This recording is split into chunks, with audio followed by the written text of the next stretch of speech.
हथेली पर रखकर नसीब तू क्यों अपना मुकद्दर ढूंढता है। सीख उस समंदर से जो टकराने के लिए पत्थर ढूंढता है। आत्मविश्वास, खुद पे विश्वास। अगर हमारा खुद पे विश्वास होगा तो जीवन में हम कुछ भी हासिल कर सकते हैं। इसीलिए मैं आज आपको 4 उदाहरण दूंगा। ये 4 उदाहरण को आप समझोगे, अपने जीवन में उतारोगे तो आपका जीवन परिवर्तन बहुत बड़ा आ जाएगा। आप अपने लक्ष्य की ओर तीव्र गति से आगे बढ़ने लगोगे। एक प्रश्न आपसे पूछता हूं, आप में से कितने लोग ऐसे हैं जो भगवान में विश्वास रखते हैं? आप में से कितने लोग ऐसे हैं जिन पे भगवान विश्वास रखता है? देखिए, हिसाब बहुत बहुत आसान है, गणित आसान है। भगवान मात्र उसी पे विश्वास रखता है जो खुद पे विश्वास रखते हैं। भगवान ने हमें सब कुछ दे दिया है, अद्भुत शरीर, ताकतवर शरीर, आत्मा जिसके अंदर वो खुद एक अंश है, दिमाग, इतने अद्भुत विचार, और कुछ देने के लिए भगवान के पास बचा ही नहीं। सब साधन सामग्री टेक्नोलॉजी सब भगवान ने दे दिया है, कुछ बाकी नहीं रहा। भगवान मानो हमको कहता है कि भाई मैंने तुझे सब दे दिया है, अभी मेरे पास भी तुझे आने की ज़रूरत नहीं है। लोग फिर भी मंदिर में जाते हैं, कोई भी बड़ा काम होता है वो मंदिर में जाते हैं, पूजा करते हैं। ऑफिस में जाना होता है तो पहले जल अभिषेक करके आते हैं। मानो भगवान कहता है कि तू अपना काम कर, तू खुद में विश्वास जगा। अगर तू खुद में विश्वास जगाएगा तो मेरे पास तुझे आने की कोई ज़रूरत नहीं। इतना अद्भुत सब भगवान ने हमें प्रदान कर दिया है। लेकिन दिक्कत कहाँ है कि हमें लगता है कि हमारे अंदर कुछ कमी है, हम कुछ मिसिंग है। हम लोग के अंदर गति नहीं आती, तीव्रता नहीं आती, अंदर एक झंझनाहट नहीं होती। इसलिए हम हमारे कार्य में अग्रसर नहीं हो पा रहे। उसके उदाहरण लेते हैं। जैसे मैंने बोला कि 4 उदाहरण मैं आपको बताऊंगा। सबसे पहले उदाहरण पे आ जाते हैं, इसलिए हम समझ पाए। दुबला पतला इंसान, हाथ में लकड़ी लिए, चश्मे, आंखों में एक ऐनक पहने हुए आ गए यहाँ पे। कहां से? बाहर से, एक बाहर से देश से यहाँ पे आ गए।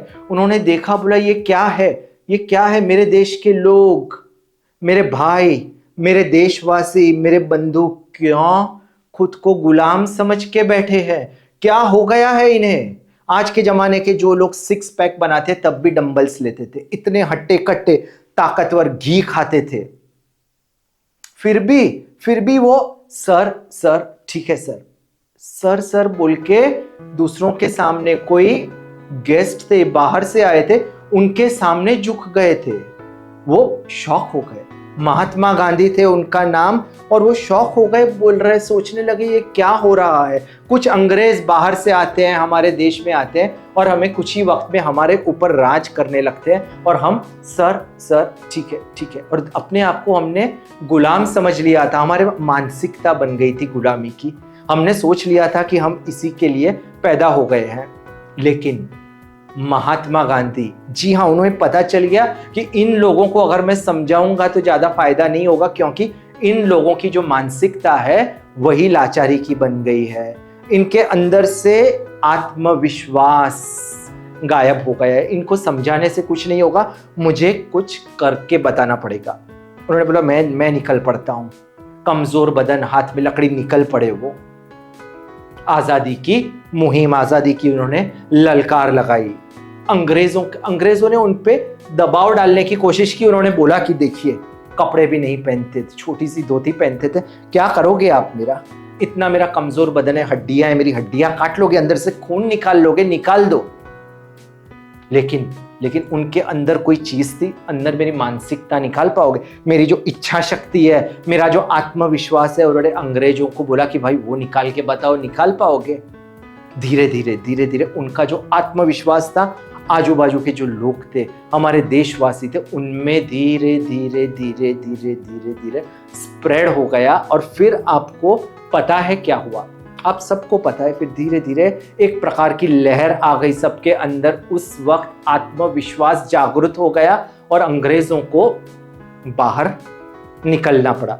आत्मविश्वास तब अलग प्रकार की लड़ाई थी। 1947 में हमको आज़ादी मिली, तब जो लड़ाई थी उस वक्त की वो अलग थी, आज की लड़ाई अलग है। तब जो लड़ाई थी वो दिख रही थी, ये जो अंग्रेज थे उनको हम देख पा रहे थे। आज की जो लड़ाई है वो अलग है, वो मानसिक लड़ाई हो चुकी है। अभी हम धीरे धीरे धीरे धीरे धीरे धीरे धीरे धीरे धीरे हम लोग अभी मानसिक रूप से गुलाम हो गए हैं। अभी हम हमारे कंफर्ट जोन में चले गए हैं। एक प्रकार से टीवी, मोबाइल, ज्यादा कोई भी क्रिएटिव काम नहीं करना, नकारात्मक बातें बोलने की, निंदा करने की, अहंकार, ये सब हमारे अंदर भीतर आ चुका है। पहले महात्मा गांधी थे, अब कौन है? अब आप कैसे अपने आप को जागरूक करोगे, ये हमें देखना है। इसीलिए मैंने ये आज का वीडियो बनाया है। इसमें मैं आपको 4 उदाहरण देने वाला हूं। पहला उदाहरण मैंने आपको दे दिया, वो है महात्मा गांधी का। दूसरा उदाहरण पे आ जाते हैं मित्रों। ये पहला जो उदाहरण था उससे हमको सीख मिलती है। जी हाँ, सीख मिलती है कि हमको हमारे जीवन में आत्मविश्वास बनाना पड़ेगा। आत्मविश्वास पहला गुण था, लेकिन जीवन में सफल बनना है आत्मविश्वास के बाद संघर्ष चाहिए। क्या आप संघर्ष करने के लिए तैयार हो? क्या आप मेहनत करने के लिए तैयार हो? बड़ी बड़ी बातें करना, लोगों की निंदा करना, बड़े बड़े लोगों को देखकर सपने देखना आसान है, लेकिन संघर्ष करना, मैदान में कूद पड़ना, वो इतना आसान नहीं। संघर्ष करना पड़ता है। और आज का जो जमाना है उसकी हालत, जैसे मैंने कहा, ज्यादा खराब है, ज्यादा विकट है। आत्मविश्वास गायब हो गया है और लोग खुद संघर्ष नहीं करते। लेकिन दूसरों का संघर्ष देख भी नहीं पाते। ऐसी हालत हो गई। माँ बाप होते हैं, छोटा बच्चा है, कुछ उसको छींक भी आती है, बेटा क्या हुआ? मेरा बेटा लगता है इसको सर्दी हो गई, डॉक्टर के पास ले चलो। इस प्रकार की हालत हो गई। हम संघर्ष करना नहीं चाहते, एसी में बैठकर अपना काम आराम से करना चाहते हैं। कंप्यूटर पे या कोई भी काम हो, बस उसके अंदर एक कंफर्ट जोन आ जाए। बस पैसे आते हैं हर महीने और वो बात तो चालू ही रहेगी। बड़ी बड़ी इच्छाएं, नकारात्मक बातें करना कि मेरे साथ ऐसा हुआ, मेरे साथ ऐसा हुआ, लोगों की निंदा करना, कंपनी की निंदा करना, या तो फिर समाज की, या तो प्रशासन की, महंगाई बढ़ गई है, ये वो सब तो चालू ही रहेगा। लेकिन संघर्ष नहीं करना, क्रिएटिविटी नहीं लानी, कंफर्ट जोन से बाहर नहीं निकलना, यही संघर्ष एक इंसान था। उदाहरण लेता हूं। पहला उदाहरण महात्मा गांधी का था। दूसरा उदाहरण है कंफर्ट जोन में एक इंसान था। आपको पता है कुकून, तितली कहां से निकलती है? एक कुकून होता है, उसमें से संघर्ष करते हुए धीरे धीरे धीरे धीरे धीरे धीरे तितली निकलती है। एक इंसान था, एक लड़का था, वो देख रहा था कुकून में से धीरे धीरे तितली निकल रही है। वो देख रहा था कि कैसे वो तितली संघर्ष कर रही है। वो देख नहीं पाया, क्योंकि आप और मैं ऐसे जमाने में जहां हम संघर्ष करते भी नहीं, किसी को संघर्ष करते हुए देख भी नहीं सकते। उसने सोचा मैं इसका संघर्ष कम कर देता हूं। उसने कैंची ली, कुकून था, उसको काट दिया और खोल दिया। उसको खुशी हुई कि हाश, मैंने कुछ अच्छा काम कर दिया। और धीरे धीरे तितली बाहर आ गई। तितली ने बोला, लेकिन जितना संघर्ष तितली करती है उतनी उसके अंदर ऊर्जा आती है, और ऊर्जा आती है उसकी वजह से ही उसके जो सब अंग हैं वो पूरी तरह खुल जाते हैं। उसने संघर्ष नहीं किया। इस इंसान ने उसका जो संघर्ष था वो खत्म कर दिया, उसका संघर्ष खत्म कर दिया और मित्रों उसको अपंग बना दिया। उस तितली ने उसको कहा कि तूने मेरा संघर्ष कम नहीं किया, तूने मेरा संघर्ष खत्म कर दिया, और इसकी वजह से तूने मुझे जीवन भर अपंग बना दिया। बहुत गंदा शब्द है अपंग, गंदा शब्द है, मैं जानता हूं। लेकिन अगर हम हमारी क्रिएटिविटी का, इतने अद्भुत दिमाग का इस्तेमाल नहीं करेंगे, इतने अद्भुत शरीर का अगर हम इस्तेमाल नहीं करेंगे, तो शारीरिक और मानसिक रूप से मैंने शब्द बोल दिया है, वो हो जाएंगे। ये दूसरा उदाहरण था आत्मविश्वास जगाने का। आत्मविश्वास और उसके बाद संघर्ष। अगर तू संघर्ष करने के लिए तैयार है तो मंजिल तेरे सामने झुकने के लिए तैयार है। अभी हम हमारे तीसरे उदाहरण पर आ जाते हैं। उसके पहले मैं आपसे एक प्रश्न पूछता हूं। आप में से कितने लोग ऐसे हैं जो अक्षय कुमार को पहचानते हैं, या तो फिर टाइगर को, सलमान खान, या गदर में सनी देओल को, या ऐश्वर्या राय को ज्यादातर लोग पहचानते होंगे। मनोरंजन कलाकार हैं, अच्छे हैं। आप में से कितने लोग ऐसे हैं जो द माउंटेन मैन को पहचानते हैं? आप बोलोगे वो कौन है? दशरथ मांझी। क्या कोई पहचानता है? महात्मा गांधी थे। 1947 में उन्होंने भारत को आजादी दिलाई। कुछ वक्त के बाद उनका स्वर्गवास हो गया, लेकिन उनका पुनर्जन्म हुआ दशरथ मांझी के रूप में। आप बोल रहे हो वो कौन है? जरा धीरज रखिए, मैं आपको बताता हूँ। बिहार के गया जिले में उनका जन्म हुआ था। गया जिले के छोटा सा एक गांव था, और वहां पे वो छोटा सा गांव था और उसमें बिल्कुल बैकवर्ड था, और बाजू में एक शहर था। उसके अंदर सब सुख सुविधाएं, अस्पताल, स्कूल सब वहां था। इसलिए अगर कोई भी काम पड़ता था तो वहां पे जाना पड़ता था, और रास्ता बहुत लंबा था, 1 घंटे जितना रास्ता था। एक बार दशरथ मांझी की बीवी दशरथ मांझी के लिए खाना लेके जाती है, और फिर उसका पांव फिसल जाता है, उसे चोट लगती है, और दशरथ मांझी उसको अस्पताल लेके जा रहे थे, लेकिन बीच में ही उसकी मृत्यु हो जाती है, क्योंकि सही वक्त पर वो अस्पताल नहीं पहुंच पाई। दशरथ मांझी को बहुत दर्द होता है। उन्होंने सोचा कि आज के बाद मैं कभी ऐसा नहीं होने दूंगा। ये जो पहाड़ है लंबा, जो उनके गांव और शहर के बीच में था, उसके बीच में से मैं रास्ता बनाऊंगा।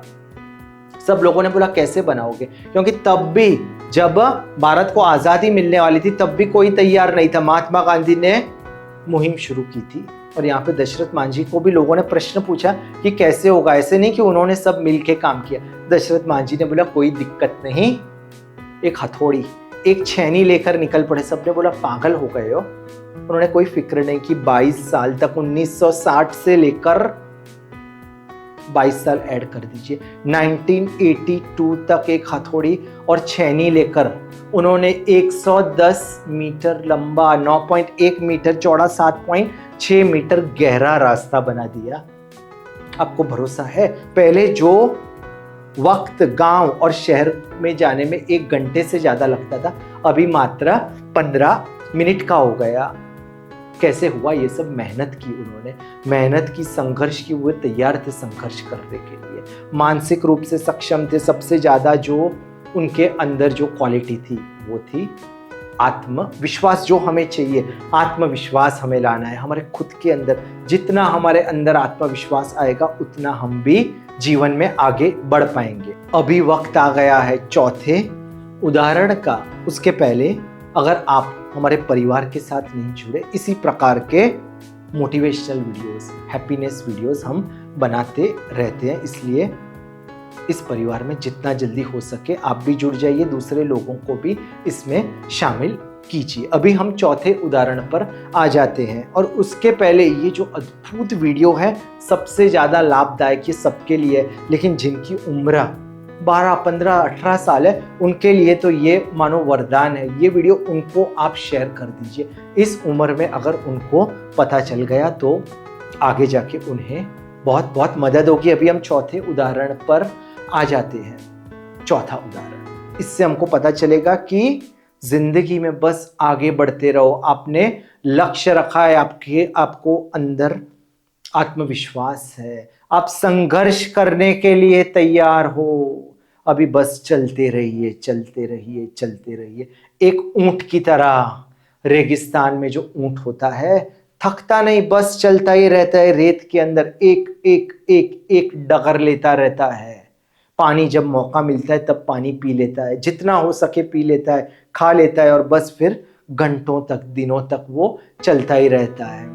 पाँव में वो सैंडल नहीं पहनता, पाँव में वो बूट नहीं पहनता, उसके पीठ पर बहुत सारा वजन रखा जाता है, लेकिन वो फिर भी धीरे धीरे धीरे एक एक एक एक डगर चलता रहता है। किसी से जलता नहीं है। वो घोड़ा है, वो तेज दौड़ता है, उसको कोई फर्क नहीं पड़ता। वो जो अपनी गति है उसको वैसे ही रखता है, वो बस अपने लक्ष्य की ओर धीरे धीरे जाता है। कुत्ते को देखकर उसे जलन नहीं होती। ये कुत्ता है, इसको कितना प्रेम किया जाता है। बहुत सारे कुत्ते एसी में बैठते हैं, लोग उन्हें पालते हैं, उसको उससे कुछ नहीं फर्क पड़ता, वो चलता रहता है। आजकल के लोग बिना काम के दूसरों की लाइफ में झांकते हैं, नकारात्मक बोलते हैं, उन्हें जेलसी होती है, ईर्ष्या होती है। क्यों होती है? लोग कहते हैं कि ये अंबानी है, उनको इस प्रकार से शादी में इतना खर्चा नहीं करना चाहिए, इससे तो इतने सारे लाखों करोड़ों है, वो दान पुण्य कर लेते। भाई आपको इससे क्या लेना दे रहा है? उसने खुद पैसे बनाए हैं, उन्होंने खुद रिस्क ली है, उन्होंने खुद अपने दिमाग का सर्वोत्तम इस्तेमाल किया है। उन्हें जो करना है करने दो। आप मेहनत नहीं करना चाहते तो उसको क्यों गाली देते हो? ऊंट है, वो किसी को गाली नहीं देता। ऊंट कुछ नहीं करता, बस धीरे धीरे धीरे धीरे चलता रहता है। आजकल के लोग मेहनत भी नहीं करनी, दूसरों की लाइफ में झांकना है, मजाक उड़ाना है, बेवजह का टाइम पास करना है। सलमान खान को शादी करनी चाहिए कि नहीं? राहुल गांधी के बारे में मजाक करते हैं। भाई इससे कुछ नहीं मिलेगा। सलमान खान की अपनी पर्सनल लाइफ है, राहुल गांधी की पर्सनल लाइफ है। आप अपना काम कीजिए। जितना वक्त आप बिगाड़ते हो, ये जो जनरेशन है जो छोटी है बड़ी हो रही है वो भी ऐसा ही कर रही है। वो भी व्हाट्सएप पे देखते हैं। ऊंट है, जब चलता है बीच में रुक के वो कुछ वक्त व्हाट्सएप नहीं देख लेता। आप बोलोगे उसको थोड़ी आता है, वो टाइम उससे सीखना है मित्रों। इसलिए मुझे उससे बहुत प्रेरणा मिलती है। आराम से वो अपना काम करता रहता है, हमें भी वैसा ही करना है। ये चौथा उदाहरण था। कौन सा उदाहरण? ऊंट का। 4 उदाहरणों पे हमने बात की। पहला था, क्या आपको याद है? महात्मा गांधी। दूसरा, वो तितली कोकून से निकलती है, ये दूसरा उदाहरण था। तीसरा था महात्मा गांधी पार्ट 2। कौन था वो? नाम याद है आपको? लिख लीजिए, यूट्यूब के वीडियो देखिए, उसके ऊपर पिक्चर भी बनी है, दशरथ मांझी। और चौथा ऊंट। ये चारों उदाहरण को जितना हो सके इसके बारे में सोचिए, अपने जीवन में उतारिए और ज्यादा से ज्यादा लोगों को इन बातों का आप ज्ञान दिलाइए।